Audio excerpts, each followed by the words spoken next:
inajumuisha bendi ya chuo cha mafunzo ya polisi. Thutha wa mĩeri mĩingĩ ya thirikari yake gũkorwo ĩkĩgiritanio na kũbanga nyanake na imaramari gũtharĩkĩra na gũthararia mĩcemanio ya ng'etheri yake. Police Constable Alfred. President William Ruto nĩ athanĩte kũhũrĩrwo mũcarica na gũikio ngono kwa arĩa othe marakuruhana na ũthararia wa mĩcemanio ya mũingĩ. Akĩaria hĩndĩ ya igongona rĩa kũhumbwo thũmbĩ kwa maabitha a borithi arĩa marĩkĩtie mathomo mao thukuru-inĩ wa mathomo ma borithi wa Kĩganjo, President athĩte rũhonge rwa borithi kũhĩka gwethana na arĩa maratongoria imaramari icio, ũndũ ũmwe na arĩa maramarũgamĩrĩra kĩmbeca. Politically sponsored violence has no place in our democracy. The National Police Service and all our security agencies should therefore take firm, lawful and impartial action against anyone who finances, organizes, incites or perpetrates political violence. Akĩgweta nyanake na ikundi icio gũkorwo irĩ ũgwati mũnene kũrĩ bũrũri mbere ya gĩthurano twerekeire, President ehandĩte gũtirĩ mũteti ũgwĩtĩkĩrio kũmba ikundi cia nyanake na gũcithaya na rĩtwa rĩa gũkorwo irĩ ũgitĩri wake. No politician is entitled to a private militia. No candidate has the right to intimidate citizens.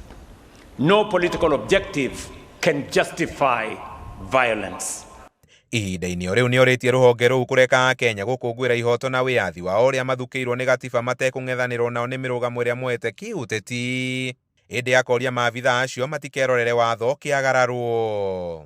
You must neither criminalize legitimate dissent nor excuse violence committed under the cover of politics. We must secure the election without compromising the democracy we are securing. The curriculum that we have that has been used to train these officers is modern, it has been improved, and we believe that the officers that are going to graduate today are better trained to serve this nation under the challenges that we face now. That includes dealing with issues of digital crimes or online crimes. It's also dealing with crowd management. I urge the graduates to always uphold professionalism and integrity in discharge of their policing duties. They will be expected to adhere to the Constitution and the rule of law at all times. Thirikari ĩranĩire gũthiĩ na mbere gũkinyanĩria mogarũrũku marĩa mendekithĩtio rũhonge-inĩ rũu nĩguo kũrũhotithia kũng'ethanĩra na wĩkinaĩ wa matukũ tũrĩ. Criminal networks are becoming more sophisticated. Cybercrime, financial fraud, terrorism, human trafficking, organized crime and technology-enabled violence demand new capabilities.